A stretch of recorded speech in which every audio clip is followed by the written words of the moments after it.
Hello everyone, आज की इस वीडियो में आपका स्वागत है। आज के इस वीडियो में हम IMRE सब्जेक्ट का सेकंड चैप्टर स्टार्ट करेंगे।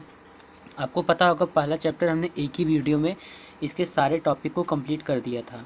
तो आपका दूसरा चैप्टर जो है इंस्टॉलेशन मतलब कि संस्थापन। तो दूसरा चैप्टर जो कि है बहुत बड़ा है, तो इसमें मतलब कि कई चैप्टर होना चाहिए, लेकिन कई चैप्टर को जोड़ के एक चैप्टर बनाया गया है। जैसे अब इसमें जो टॉपिक्स पढ़ने हैं आप उसको वो देख लीजिए। जैसे इसमें आपको पढ़ना है installation of transmission and distribution lines, और फिर पढ़ना है लेइंग ऑफ अंडरग्राउंड केबल्स। तो ये अलग अलग टॉपिक, जैसे कि installation of transmission and distribution line. तो ट्रांसमिशन और डिस्ट्रीब्यूशन लाइन का इंस्टॉलेशन कैसे करना है वो सब चीज़ें आपको पूरे इस टॉपिक में पढ़ना है। मतलब कि ये अलग एक चैप्टर होना चाहिए था, लेकिन इसमें इंस्टॉलेशन करके एक चैप्टर दिया है, उसमें सारी चीज़ें पढ़ना है आपको। दूसरा जैसे लेइंग ऑफ अंडरग्राउंड केबल का ले कैसा होगा, ये सब पढ़ना है। तो आपको ये चैप्टर जो है बहुत बड़ा है, इसमें 5 पार्ट हैं। 5 पार्ट को मिलाकर एक चैप्टर बनाया गया है। तो आज आपको इस चैप्टर को शुरू करेंगे, इंस्टॉलेशन। तो चलिए शुरू करते हैं इसके पहले टॉपिक से। तो जो चैप्टर का नाम है आपका, वो है नाम है आपका इंस्टॉलेशन। इंस्टॉलेशन का मतलब होता है कि संस्थापन। जैसे कोई भी चीज़ पहले क्या होता है, उसका इंस्टॉल किया जाता है। जैसे कि आप अपने मोबाइल में किसी ऐप को इंस्टॉल करते हैं, फिर उसके बाद उस पर जो जैसा वो एप्लीकेशन होता है वैसा आप काम कर पाते हैं। तो उसी प्रकार इंस्टॉलेशन भी होता है। जैसे इलेक्ट्रिकल में इंस्टॉलेशन का अलग मतलब होता है। जैसे कि आप घरों में देखते होंगे, हाउस में घरों में देखते होंगे वायरिंग होता है। तो जो घरों में जो वायरिंग होता है वो किसी विशेष उद्देश्य की पूर्ति के लिए किया जाता है। अब आप सोच सकते हैं कि घरों में वायरिंग क्यों किया जाता है, क्योंकि वहाँ पे हमें लाइटिंग ऑपरेशन, क्या लाइट को जलाना होता है, या फ़ैन हो गया, या कोई भी घरों में जो उपकरण लगा होता है उनको ऑपरेट करने के लिए, मतलब कि अपने काम के लिए हम क्या करते हैं, उसकी वायरिंग करते हैं। तो इंस्टॉलेशन की परिभाषा हम इस प्रकार से दे सकते हैं कि इंस्टॉलेशन जो होता है किसी विशेष उद्देश्य की पूर्ति करने के लिए विद्युत उपकरणों का एक संयोजन है। तो इंस्टॉलेशन क्या है, विद्युत उपकरणों का एक संयोजन होता है। इंस्टॉलेशन जो है विद्युत उपकरणों का एक संयोजन है। अब इस संयोजन क्या करता है, किसी विशेष उद्देश्य की पूर्ति करता है। जैसे कि घरों में जो वायरिंग होता है एक क्या है, इलेक्ट्रिक इंस्टॉलेशन है। क्योंकि घरों में क्या होते हैं, कई प्रकार के उपकरण, जैसे आपके बोर्ड लगे होते हैं, बोर्ड और सॉकेट भी लगे होते हैं, लाइट लगा होता है, इन सब का क्या कहते हैं, हम वायरिंग करते हैं। तो मतलब कि वायरिंग ये सब चीज़ें क्यों करते हैं, क्योंकि हम क्योंकि डोमेस्टिक पर्पज जो घरेलू उद्देश्य हैं उसकी पूर्ति के लिए किया जाता है। तो इंस्टॉलेशन क्या होता है सबसे पहले ये समझना होगा, फिर हम अपने जो चैप्टर के टॉपिक्स हैं उसको कंप्लीट करेंगे। तो विद्युत संस्थापन, इसकी परिभाषा इस प्रकार हो जाएगी, किसी विशेष उद्देश्य को पूरा करने के लिए विद्युत उपकरणों का एक संयोजन क्या कहलाता है, इंस्टॉलेशन कहलाता है। इसका उदाहरण है क्या, इलेक्ट्रिक वायरिंग एक इलेक्ट्रिक इंस्टॉलेशन है। तो आपको ये समझ में आ गया होगा। तो अब जो हमारा चैप्टर का टॉपिक है, तो पहला टॉपिक है आपका installation of transmission and distribution line. तो ये आपका टॉपिक है। तो सबसे पहले आपका समझना है कि transmission, installation of transmission and distribution line, कि ट्रांसमिशन लाइन और डिस्ट्रीब्यूशन लाइन क्या होता है, फिर उसके जो टॉपिक्स हैं उसको कवर करेंगे। तो ट्रांसमिशन लाइन जो होता है आपको समझना है कि ट्रांसमिशन लाइन, देखिए ट्रांसमिशन लाइन, ये तो सबसे पहली बात ये कंडक्टर का बना होता है। ट्रांसमिशन लाइन कंडक्टर का बना होता है, और ये क्या करता है, आपका जो इलेक्ट्रिक पावर होता है वो उसको जनरेटिंग स्टेशन से कंज्यूमर के डिस्ट्रीब्यूशन पॉइंट तक क्या करता है, पहुंचाता है। ये ट्रांसमिशन लाइन जो होता है इलेक्ट्रिक पावर को जनरेटिंग सब स्टेशन से कंज्यूमर के डिस्ट्रीब्यूट पॉइंट तक पहुंचाता है। यह लाइन जो होता है वोल्टेज, और मान लीजिए जैसे ट्रांसमिशन लाइन है, अब ये क्या करेगा, वोल्टेज और करंट के कौन से वेव फॉर्म को एक एंड से, मान लीजिए ये पहला एंड है और ये दूसरा एंड है, एंड वन और ये एंड टू। तो ट्रांसमिशन लाइन क्या करता है, वोल्टेज और करंट के वेव फॉर्म को एक एंड से दूसरे एंड तक ट्रांसमिट करता है। तो सेफ्टी पर्पज़ के लिए हम ट्रांसमिशन लाइन और ग्राउंड के बीच की दूरी अधिक रखते हैं। मतलब कि जो ट्रांसमिशन लाइन वो ऊपर रहेगा, देखते हैं यहाँ पे क्या पोल्स लगे होते हैं, और ये ट्रांसमिशन लाइन ऊपर रहता है। ये ऊपर क्यों रहता है, कि सेफ्टी पर्पज़ के लिए ट्रांसमिशन लाइन को क्या करते हैं, हम ऊपर रखते हैं। तो हम आप नोट्स बनाए हैं, नोट्स आपसे कुछ समझा देते हैं जो मेन पॉइंट्स है ट्रांसमिशन लाइन के, क्योंकि केवल ट्रांसमिशन लाइन आपको समझना है बस, वो जो सिलेबस में है उसको आप फिर देखेंगे आगे। अब देख सकते हैं कि यह लाइन जो होता है कंडक्टर का बना होता है, जो कि इलेक्ट्रिक पावर को जनरेटिंग सब स्टेशन से कंज्यूमर के डिस्ट्रीब्यूट पॉइंट तक पहुंचाता है। और ये क्या करता है, यह लाइन वोल्टेज और करंट के वेव फॉर्म को एक एंड से दूसरे एंड तक ट्रांसमिट करता है। बिल्कुल क्लियर वर्ड में हमने लिखा है, कई बुक से और कई जगह से खोज के हम नोट्स बनाते हैं तो थोड़ा सा सिंपल रहता है। तो सेफ्टी पर्पज़ के लिए ट्रांसमिशन लाइन और ग्राउंड के बीच की दूरी अधिक रखी जाती है। और ट्रांसमिशन लाइन के कंडक्टर का जो सपोर्ट होता है, सपोर्ट करने के लिए हम इलेक्ट्रिक टावर का प्रयोग करते हैं। मतलब कि ट्रांसमिशन लाइन को ऊपर रखने के लिए हम क्या करते हैं, सपोर्ट टावर का प्रयोग, इलेक्ट्रिक टावर का प्रयोग करते हैं। अब फिर आगे देखते हैं, ये आपको ट्रांसमिशन लाइन के बारे में सिर्फ जानना है। ट्रांसमिशन लाइन के कंडक्टर को हाई स्ट्रेंथ प्रदान करने के लिए टावर को स्टील का बनाया जाता है। मतलब कि ट्रांसमिशन लाइन जो होती है जिस पर उसका सपोर्ट रहता है वो स्टील का बनाया जाता है।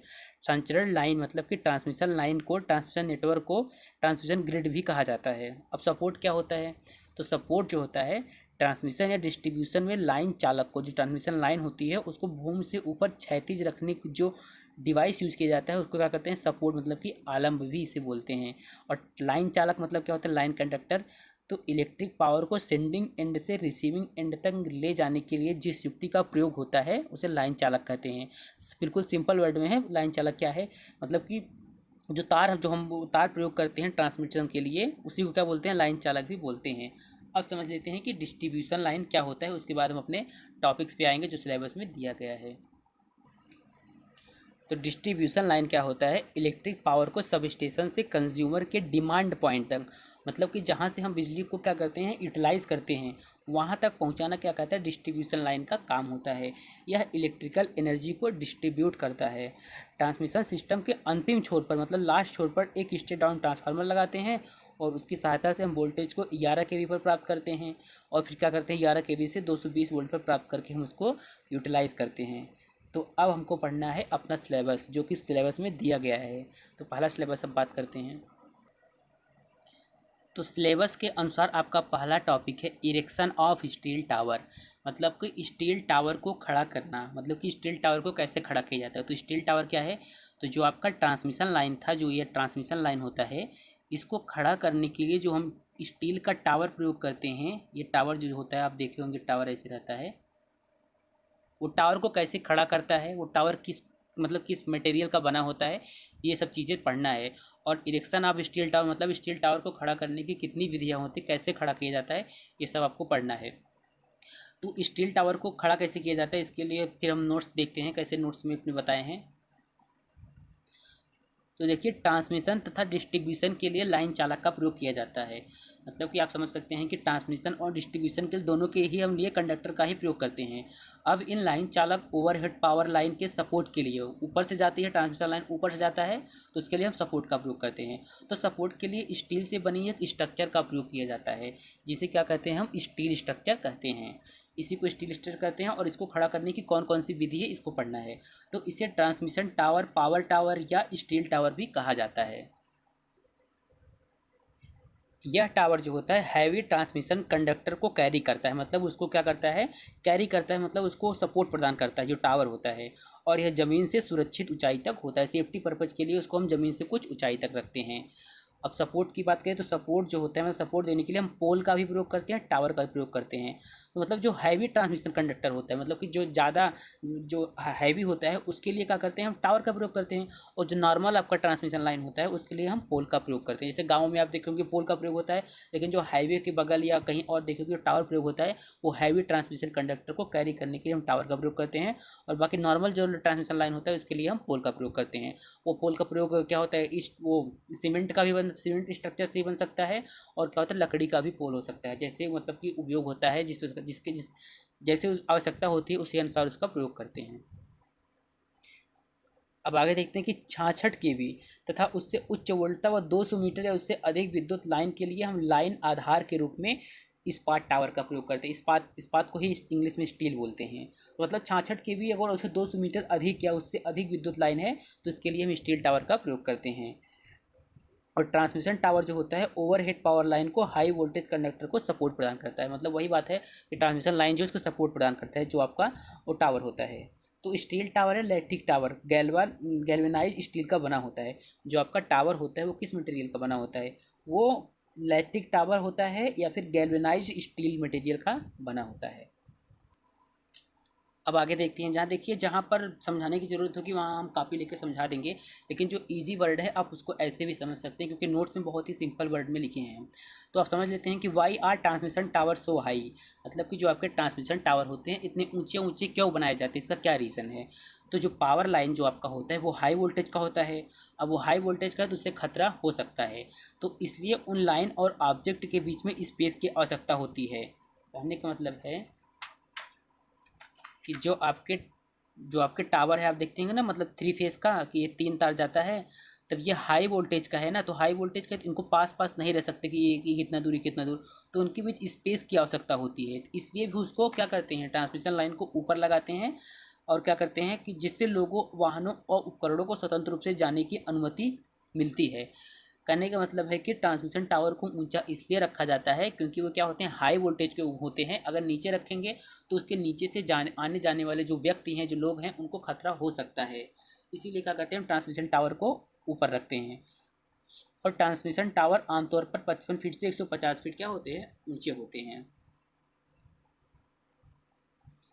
अब हम समझते हैं कि हम स्टील टावर को खड़ा कैसे करते हैं। अब समझ गए कि स्टील टावर होता क्या है, ऊंचा क्यों रखते हैं, किस मटेरियल का बना होता है, ये सब चीज़ें अगर एग्जाम में आ जाए तो लिखना है आपको। तो स्टील टावर को खड़ा करने की 4 विधियां होती हैं। पहला विधि होता है बिल्ड अप विधि या टुकड़ा करने की विधि। बिल्ड अप विधि का मतलब है कि जो ट्रांसमिशन टावर है, ऐसा तो है नहीं कि उसको एक ही बार में बना के खड़ा करें, तो जो बिल्डअप विधि होता है उसको क्या करते हैं, टावर को छोटे छोटे टुकड़ों में बना के उसके बाद उसको खड़ा करते हैं। दूसरा है सेक्शन मेथड, और तीसरा है ग्राउंड असेंबली मेथड, और चौथा है हेलीकॉप्टर मेथड। थोड़ा थोड़ा इसके बारे में बता देते हैं फिर डिटेल में। बिल्डअप विधि जो होता है वो क्या होता है, पहले क्या करेंगे, टावर का एक छोटा सा पार्ट खड़ा करेंगे, फिर उसके ऊपर एक और पार्ट लगा के उसको नट बोल्ट द्वारा कस देंगे। फिर सेक्शन मेथड में भी यही होता है। ग्राउंड असेंबली मेथड जो होता है, ग्राउंड पे ही पूरे टावर को बना दिया जाता है, और क्रेन या कुछ उपकरण डिवाइस होते हैं, जो मशीन बड़े बड़े आते हैं, उनके अनुसार उसको, मतलब पूरे टावर को ज़मीन पे ही बना के खड़ा किया जाता है। हेलीकॉप्टर भी से क्या होता है, मतलब कि कहीं दूर, मतलब कि जैसे पहाड़ी स्थान हो गया और कोई स्थान हो गया, वहाँ पे हम, मतलब कि टावर के लिए जो उपकरण लगते हैं वहाँ पर हम उपकरण को नहीं ले जा सकते हैं, तो हम किसी और स्थान से क्या करते हैं, उसको मतलब टावर को सेक्शन टाइप, मतलब कि पूरे अलग अलग सेक्शन में बांट के हेलीकॉप्टर से क्या करते हैं, वहाँ उस स्थान पर लाते हैं, और वहाँ पे जो वर्कर लगे होते हैं उसको क्या करते हैं, एक एक पार्ट को क्या करते हैं, नट बोल्ट द्वारा कस के उसको खड़ा करते हैं टावर को। अब डिटेल में देखेंगे कि आगे कैसे होता है। तो पहला है बिल्डअप विधि। तो ये 4 विधियाँ पेपर में आ सकता है कि इरेक्शन ऑफ टावर, मतलब टावर कैसे खड़ा किया जाता है। तो अब पहला मेथड देखते हैं। तो build up method for transmission tower erection, मतलब कि ट्रांसमिशन टावर को खड़ा करने की बिल्डअप मेथड क्या है। तो हम जो है इस मेथड का प्रयोग कब करते हैं, इस विधि का प्रयोग भारत में 66 kV, 132 kV, 220 kV तथा 400 kV ट्रांसमिशन लाइन टावर को खड़ा करने के लिए करते हैं, और इस विधि के कुछ लाभ होते हैं, इसलिए हम इस विधि का प्रयोग करते हैं। बिल्डअप विधि में क्या होता है, टावर मटेरियल का ट्रांसपोर्टेशन सस्ता होता है। जो टावर मटेरियल है, जहाँ पर हमको टावर खड़ा करना है, वहाँ पर ट्रांसपोर्टेशन उसका क्या होता है, सस्ता होता है। इसमें किसी प्रकार की मशीनरी जैसे क्रेन आदि की कोई आवश्यकता नहीं होती है। और इसमें क्या है, क्रेन उनकी आवश्यकता नहीं है, क्योंकि जहाँ पे हम टावर खड़ा करेंगे सारे मटेरियल वहीं पर इकट्ठा करते हैं, इसलिए क्रेन वगैरह की आवश्यकता नहीं होती है। नेक्स्ट पॉइंट देखते हैं। नेक्स्ट पॉइंट है कि टावर निर्माण का कार्य किसी भी प्रकार के भूभाग तथा पूरे वर्ष किया जा सकता है। अब जो बिल्डअप मेथड होता है ये क्या कह सकते हैं, मतलब किसी भी प्रकार का ऐसा भी स्थान हो पृथ्वी का, उस स्थान पे और पूरे वर्ष, ऐसा नहीं है कि किसी विशेष वर्ष में या किसी विशेष मौसम में इसको किया जाए, पूरे वर्ष हम इसको कर सकते हैं। इस विधि में श्रमिक सस्ते दर पर उपलब्ध हो जाते हैं, और इस विधि में टावर के अलग अलग भाग, जैसे नाम से पता चला बिल्डअप, मतलब कि छोटे छोटे क्या करेंगे, पार्ट करेंगे और उसको क्या करेंगे, बिल्ड करेंगे। इस विधि में टावर के अलग अलग भाग को जोड़कर टावर का निर्माण किया जाता है, और समय को बचाने के लिए टावर मटेरियल को इरेक्शन के अकॉर्डिंग सीक्वेंस में रख देते हैं। पहले टावर क्या करेंगे, छोटे छोटे पार्ट को ज़मीन पे ही बना लेंगे और इसको क्या करेंगे, एक सीक्वेंस में रख देंगे, और क्या करेंगे, फिर उसके बाद थोड़ा थोड़ा करके उसको क्या करेंगे, टावर को ऊपर तक बढ़ाते चले जाएंगे। यहाँ पे देखिए लिखे हैं कि इसके बाद इरेक्शन नीचे से ऊपर की ओर बढ़ता है, मतलब टावर का खड़ा करना जो होता है ऊपर से नीचे नहीं आता, नीचे से ऊपर की ओर बढ़ता है। और सबसे पहले क्या करते हैं, टावर का 4 मेन लेग, जो मतलब टावर का जो बेस होता है जिस पे उसको खड़ा करते हैं पूरे टावर को, सबसे पहले उसको इरेक्ट करते हैं, फिर उसके ऊपर क्या करते हैं, छोटे छोटे पार्ट को क्या करते हैं, जोड़ते चले जाते हैं। अब टावर के अलग अलग भागों को भी उठाया जाता है। श्रमिक क्या करते हैं, टावर के ऊपर चढ़कर टावर के अलग अलग भागों को नट बोल्ट के द्वारा टाइट करते हैं, और यह प्रक्रिया तब तक चलता है जब तक टावर खड़ा नहीं हो जाता है। तो आप समझ गए होंगे बिल्डअप मेथड में क्या होता है। बिल्कुल इजी वर्ड में लिखे हैं तो आप आसानी से समझ सकते हैं, बुक में आपको ऐसा नहीं दिया रहे। अब टावर को उठाने के लिए डायरेक्ट पोल विधि का प्रयोग करते हैं। इस विधि में कई रस्सी की सहायता से टावर को उठाया जाता है। अब आपके मन में आ रहा होगा कि ये डायरेक्ट पोल विधि क्या है। तो डायरेक्ट पोल विधि जब आप बुक खोलेंगे, सार्थक की बुक में दिया है डायरेक्ट पोल विधि, वो अलग टॉपिक है, सिलेबस में नहीं दिया है। तो टावर को उठाने की जो डायरेक्ट पोल विधि होता है, मतलब टावर को ऐसा तो है नहीं कि कुछ लोग मुझे खड़ा करेंगे, तो टावर को जो रस्सी से बांध करके क्या करते हैं, कई जगह से रस्सी बांधी जाती है और उस रस्सी की सहायता से टावर को उठाया जाता है, और उसी विधि को बोलते हैं डायरेक्ट पोल विधि। अब अगला मेथड देखते हैं। जो अगला मेथड है section method of steel tower erection, मतलब टावर को खड़ा करने के लिए सेक्शन मेथड। पहला विधि आपको समझ में आएगा, बिल्डर मेथड बिल्कुल इजी है। अब ये देखते हैं इस विधि में क्या करते हैं, टावर के विभिन्न भाग को जमीन पर जोड़कर एक असेंबली बनाई जाती है। असेंबली का मतलब क्या है कि जमीन पर ही टावर के पूरे पार्ट को क्या करते हैं, बना देते हैं, पूरे टावर को जमीन पर ही करते हैं। और उसके बाद क्या करते हैं आगे देखते हैं। अब देखिए, अब क्या किया हमने कि पूरे टावर को ज़मीन पे ही बना दिया। इसके बाद इस असेंबली को मोबाइल क्रेन या डेरिक पोल के द्वारा स्थापित किया जाता है। अगर छोटा टावर है, टावर ज़्यादा ऊंचाई का नहीं है, तो डेरिक पोल विधि, नहीं तो मोबाइल क्रेन की सहायता से उस टावर को क्या करते हैं, खड़ा करते हैं। और इस विधि का प्रयोग बहुत कम ही किया जाता है, क्योंकि मोबाइल क्रेन की कीमत जो होती है बहुत ज़्यादा होती है और वह आसानी से उपलब्ध भी नहीं होती है, इसलिए इसका प्रयोग कम किया जाता है। तो अगले मेथड की तरफ चलते हैं। जो अगला मेथड है वो है ग्राउंड असेंबली मेथड। तो जो ग्राउंड असेंबली मेथड है, इस विधि में क्या करते हैं, टावर के पार्ट को ज़मीन पर क्या करते हैं, इकट्ठा किया जाता है तथा पूरे टावर को असेंबल किया जाता है। मतलब कि पूरे टावर के पार्ट को ज़मीन पर रखते हैं और पूरे टावर को असेंबल का मतलब पूरे टावर को ही ज़मीन पर बना देते हैं। और पूरे टावर को ग्राउंड पर क्षैतिज दिशा में जोड़ा जाता है, ज़मीन पर ही क्रॉस आर्म। अब क्रॉस आर्म क्या है आपको बता देते हैं। क्रॉस आर्म में जैसे कि आप जो टावर देखते हैं ना, ये टावर ऐसे टावर रहता है, तो जो टावर के जो बगल में दो एक ऐसे निकला रहता है, उसी को बोलते हैं क्रॉस आर्म। ये जो बगल इसके निकला रहता है थोड़ा सा, उसी को क्रॉस आर्म बोलते हैं। क्रॉस आर्म का डिफिनेशन आपको बुक में मिल जाएगा। तो ज़मीन पर ही क्रॉस आर्म को भी जोड़ दिया जाता है। जैसे ही पूरे टावर को जोड़ दिया जाता है, तो पूरे टावर को क्रेन की सहायता से उठाया जाता है तथा जिस स्थान पर स्थापित करना होता है उसके नींव के ऊपर रख दिया जाता है। बिल्कुल इजी वर्ड में लिखा गया, आप बिल्कुल समझ सकते हैं। मतलब टावर को पहले पूरे ज़मीन पर बनाना है, उसके साथ ही उसके क्रॉस आर्म को भी ज़मीन पर ही ऐड कर देना है, और पूरे टावर को क्रेन की सहायता से जिस स्थान पर उनको स्थापित करना होता है, उस स्थान पर टावर को क्या करते हैं, नींव के पास ले जाके उस टावर को खड़ा करते हैं। अब क्या है, इसके बाद इस विधि का प्रयोग बड़े तथा भारी टावर के लिए उपयोग नहीं किया जाता है। भारत में इस विधि को अपनाया नहीं जाता है। भारत की इस विधि को नहीं अपनाया जाता है क्योंकि मोबाइल क्रेन का किराया जो होता है, कीमत अधिक होता है।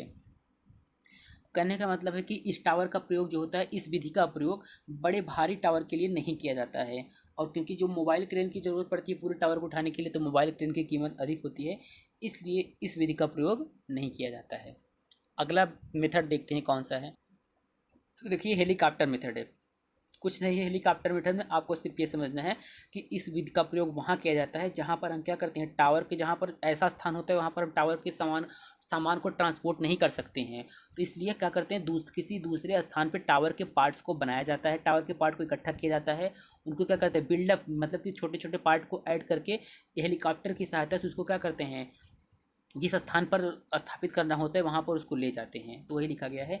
इस विधि में टावर को अलग अलग हिस्सों में बनाया जाता है तथा हेलीकॉप्टर की सहायता से टावर के अलग अलग हिस्सों को उठाकर एक दूसरे के ऊपर फिट किया जाता है, जब तक कि पूरा टावर खड़ा न हो जाए। कभी कभी इस विधि में अलग अलग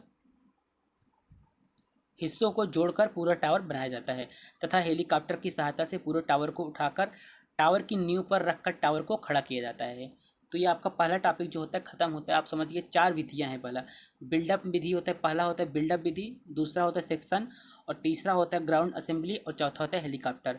अगर पेपर में आता है टावर को कैसे इरेक्ट किया जाता है, तो आपको यही 4 विधियाँ लिखना है। तो अगला टॉपिक है आपका कनेक्टिंग जंपर। तो आपको इसको समझा देते हैं कि कनेक्टिंग जंपर क्या है, साथ ही एक चित्र दिखा देंगे, उस चित्र से आप बिल्कुल आसानी से समझ जाएंगे कि कनेक्टिंग जंपर होता क्या है। ये मतलब टावर से इलेक्ट्रिक जो टावर स्टील टावर होता है ना, उसमें इसका प्रयोग होता है जंपर का। आपको बता देते कनेक्टिंग जंपर क्या होता है, बाकी इसके बारे में आपको लिख लेना है थोड़ा सा है। जैसे आप देखते होंगे ना कि ये पोल है, मान लीजिए कि ये पोल है। अब ये पोल है, अब यहाँ से देखते होंगे कि एक ट्रांसमिशन लाइन मान लीजिए यहाँ पे आता है, और फिर इसके बाद यहाँ पोल पे क्या करते हैं, उसको मतलब कि फिट कर दिया जाता है, फिर ट्रांसमिशन लाइन आगे जाता है। अब यहाँ से इसके बीच क्या होती है, इंसुलेटर होता है, मतलब कि अचालक होता है, मतलब इसके बीच कोई मतलब कि इलेक्ट्रिक इलेक्ट्रिक काम नहीं करता है, इंसुलेटर होता है।